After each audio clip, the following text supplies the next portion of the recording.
It's Powerback time on the Gutsy Podcast, your 20-minute boost to reclaim and refocus your energy. Get ready to have bursts of clarity, a boost of confidence, and the practical steps you need to make gutsy moves forward. You've got big things to do, so let's get your power back.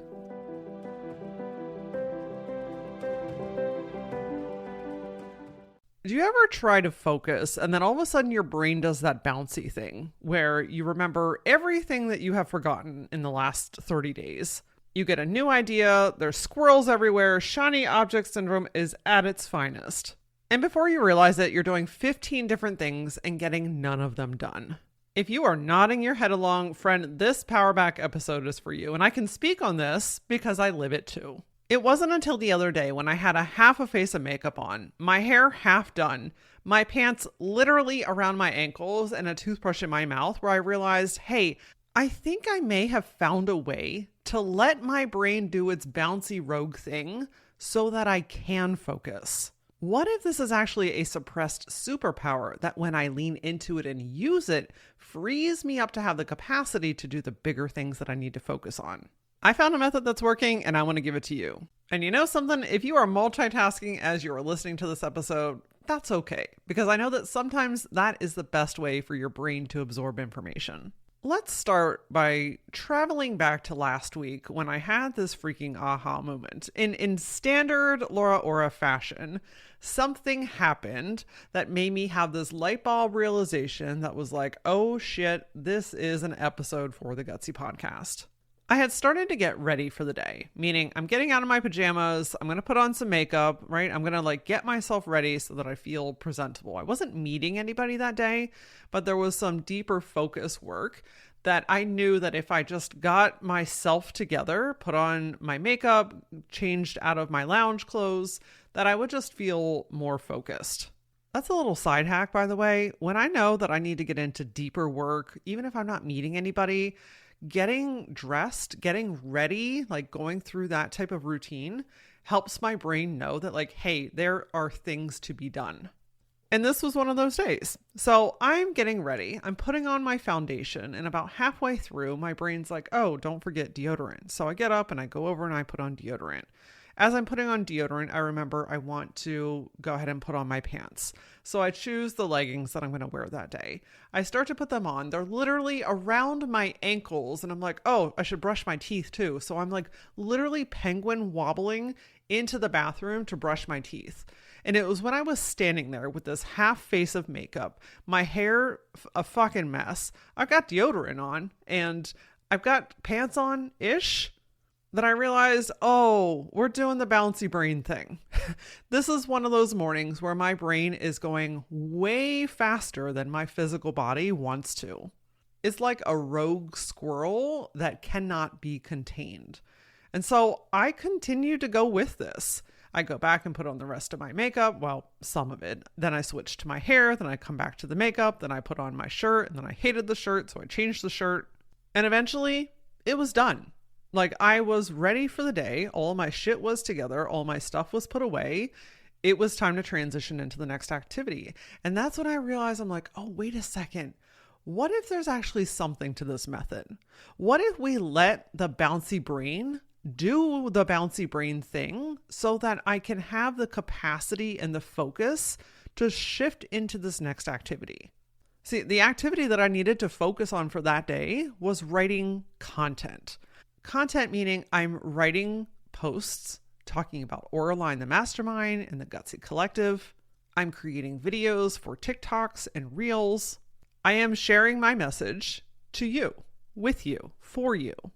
And if I don't do that, how are you going to know about said programs? Now, for me, when I'm writing content, I really got to go all in on it. I need to silence the distractions. I cannot multitask when I'm doing that.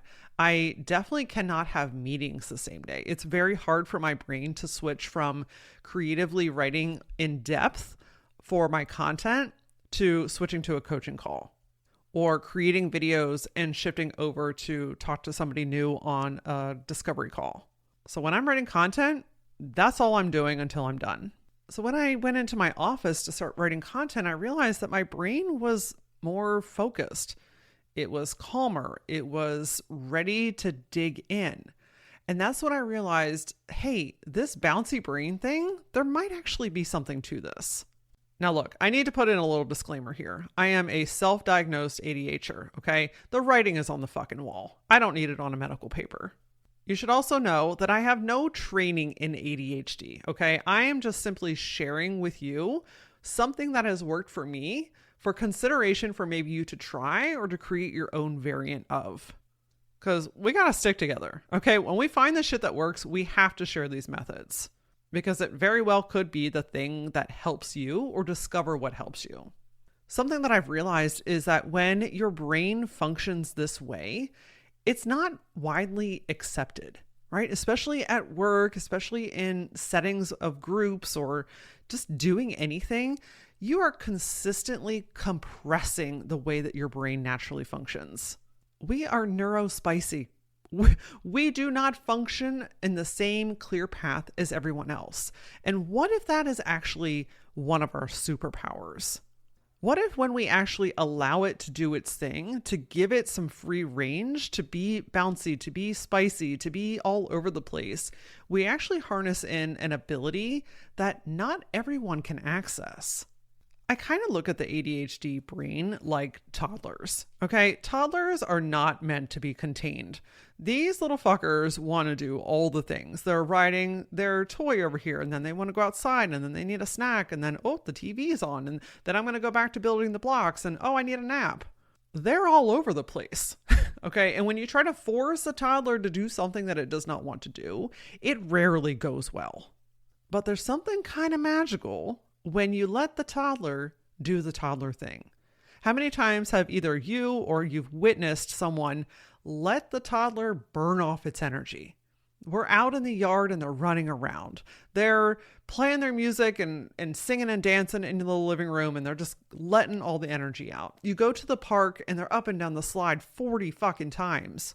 And you're standing there going, oh my gosh, I don't know how they're doing this, but they are burning off energy. They are moving through it. They are working with what is so natural and full of curiosity in that phase of their life. And what happens when we allow them to do that thing? They're calmer. They're more focused. They're ready to sit down. They want to eat. They want to drink. It's like you have allowed that energy burst to just do its thing. And now they're honed in. Maybe now they're ready for bed, right? Like, what if our brains are like that in the same way? What if we have been containing something, trying to force our brains to do something that really, if we just gave it the space to burn off its energy, to do its thing, that we would be able to be more focused, to be more productive, to actually get shit done in a way that's not overwhelming and stressful.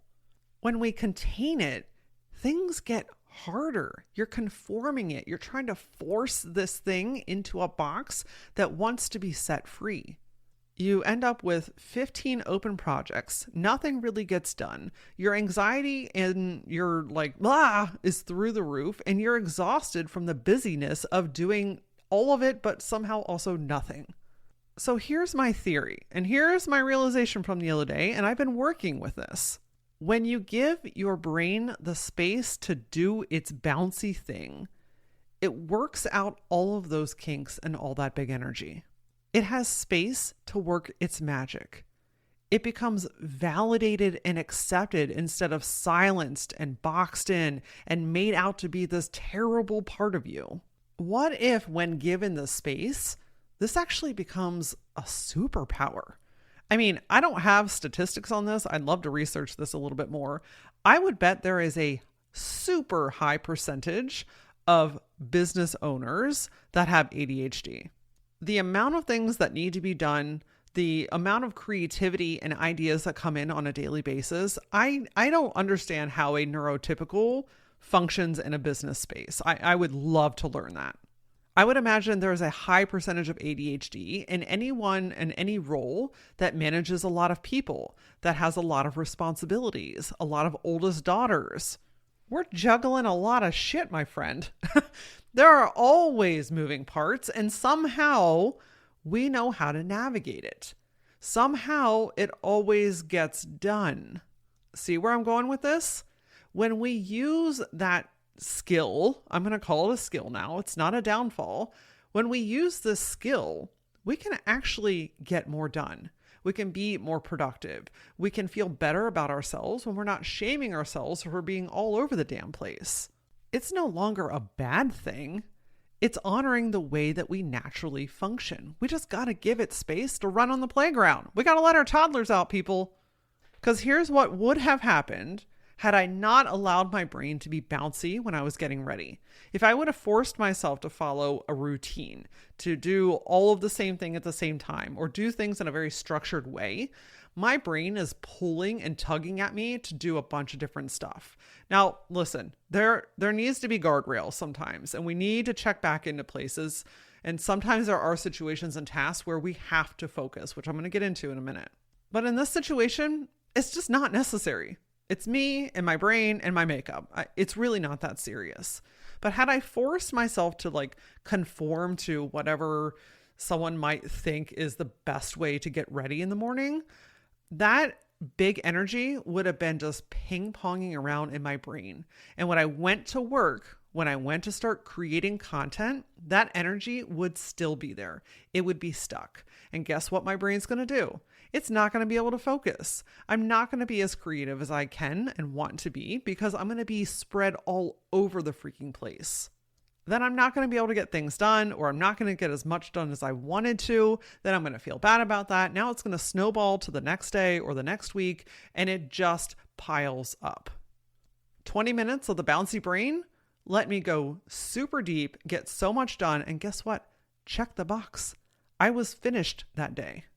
So here's the method. I don't have a name for this, okay? We're just going to call it the Bouncy Brain Method. When you wake up, when you're in a situation, when you're in a room, whenever you're doing what you're doing, and you start to feel that ping pong pulled in a bunch of different directions type of energy, first ask yourself, can I work with this right now?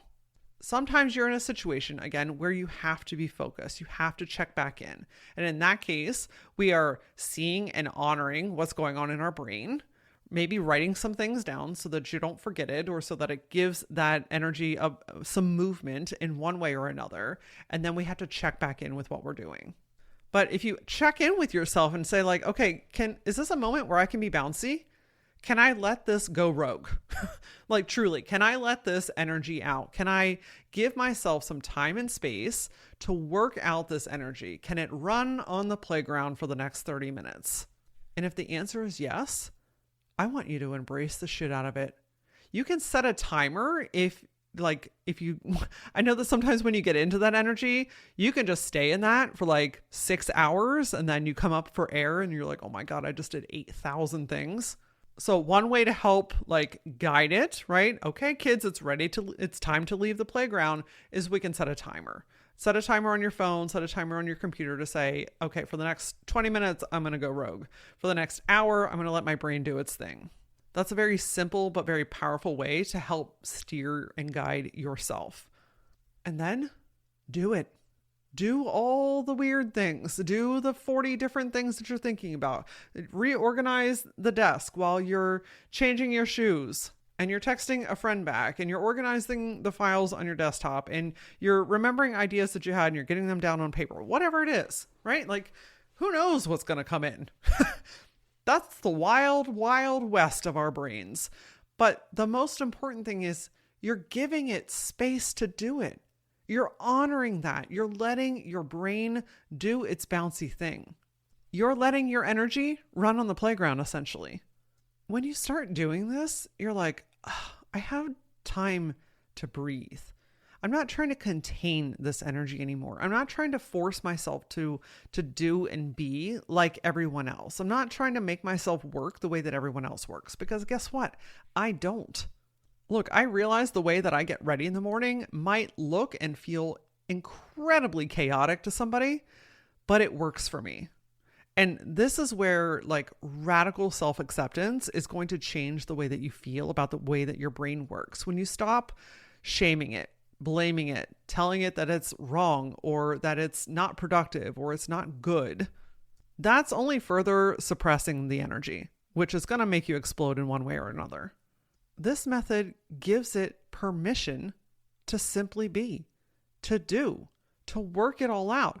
Listen, I know you because I know me. I can get so much shit done, so much shit done when I allow my brain to do that thing. And when I give it a container, whether that's a timer or a day or, a certain amount of time, I know what I'm working on and towards, and I know that I have the space to do it. And this is going to help it from just being your everyday thing, because when you're always bouncy and it's 24/7, that can get really challenging and it can get really exhausting. Once you have allowed your brain to be bouncy, then it's time to get focused. What do you need to focus on? What area do you need to be able to go deep on something? What is something that you need to accomplish? Is there a deadline? Is there something that needs to be written or taken care of?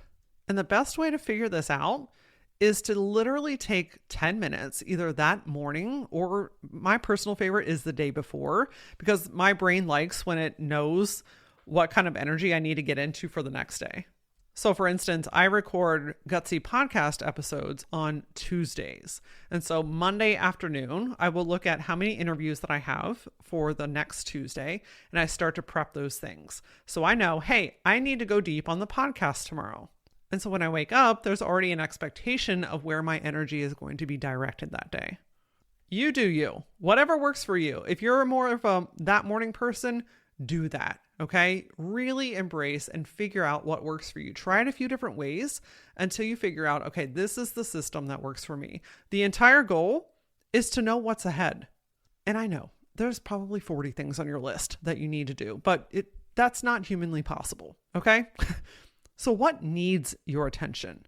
Where do you have to get something done? What do you really need to dig into?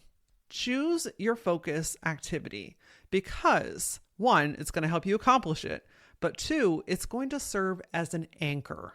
Now, why is this important? Earlier, I mentioned that sometimes you're in a focus activity and the bouncy brain wants to come in and play again. And it's like, actually not right now. We can't go to the park right now. This literally just happened to me getting ready to record this episode. Okay. I did the bouncy brain thing this morning. I let my brain go. And I knew that I needed to come in and record this Powerback episode for you so I can get it prepared to go out so that I can do the other pieces that come behind it, like sending you an email to let you know that it's launched. But as I sat down to my desk, even though I know what my focus activity is, my brain is like, hey, guess what? Hey, I remember. Hey, did you do this? Hey, this person's waiting for you. And it got so loud that my ability to focus was just gone. I could not get in the right frame of mind to go deep to share this episode with you because my brain was way too loud. So what did I do? I gave myself 10 minutes to work the shit out. Okay. Sometimes I can shift it to the side and say later, but when it's like super loud, when it's very in your face, when it's distracting you from the things that you really need to focus on, sometimes the best thing to do is to just work that shit out and let it do its thing so that you can get back into it.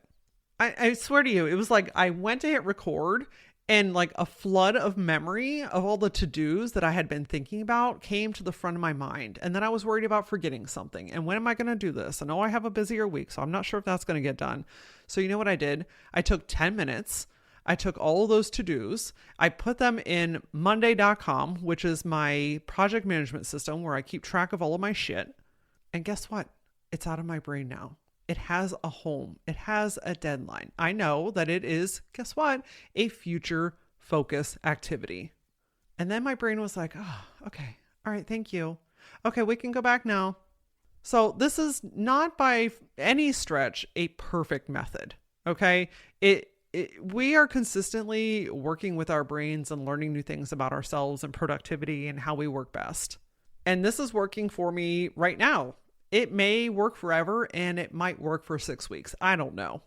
But for now, it's helping me to honor my energy, to let my brain do its thing. And it's allowing me to go deep, to get focused, and to actually accomplish things. It's giving me space in my head to be able to create, to have depth, to focus. And you know what? I don't feel nearly as exhausted. So I'm going to take this as a win. And again, I encourage you to take this, maybe try it. If there was a part of it that felt interesting to you, give it a try. I mean, it's not going to hurt, right? You're going to know pretty quickly, like, yes, this feels like it could work for me, or no, this fucking sucks. And you know something? A lot of the women that I work with, both inside the Gutsy Collective and inside of Auraline, the mastermind, they're experiencing this kind of stuff. I'm not folding you into a formula or a system that I've created that you have to perfectly match and follow. One of my goals as your coach and as your guide is to help you find what works for you. Because when we find what works for you and it feels good, it's sustainable. You want to do the work. You start to gain traction. You start to actually achieve the things that you have been mulling around on for the last 6 or 12 months. And so if you have been looking for guidance or support in how to get things done, how to get out of your own way, helping you see the things that you can't see for yourself, and you're just not really sure what the right next step is, then I want to encourage you to book a clarity session with me. This is a free 30-minute session between you and I. You can come in and brain dump, tell me what's going on, tell me what's been holding you back, telling me the shit that is driving you batshit crazy, and we're going to find out what your best next step is so that you can start to focus. Just a warning though, you should know that I go pretty deep pretty quickly, and we often start to find the root of what's actually driving all of this within that first call. So even if you're feeling a little bit curious, go to lauraaura.com. There is a place to book a clarity session at the top of the page, or you can just scroll down in the show notes and click on the link below. Give this method a try, friends. Let's do the Bouncy Brain Method together, and then shoot me a message. I would love to know if this is working for you, how it's working for you, how you took this information and made it your own. You can find me on all the social platforms using @thatlauraaura. And as always, until I see you next time, stay gutsy.